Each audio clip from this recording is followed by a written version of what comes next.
าม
สวัสดีครับ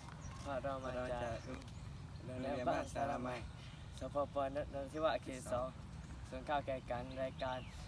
Little Wafer Rubber ไอพายรุ่นโคด้าสวัสดีครับผมชื่อเด็กชายมหามาฟัตโนมาเซล สวัสดีครับผมชื่อนายนุอิมิแกซี่คุณครู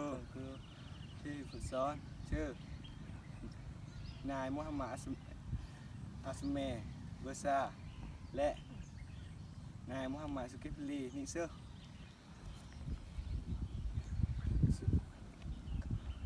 คุณสมบัติของเครื่องบิน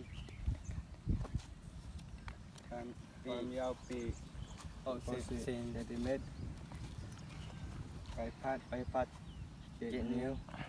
ล้อหมุนได้ เวลาที่ได้ กล่องครับ ของครับ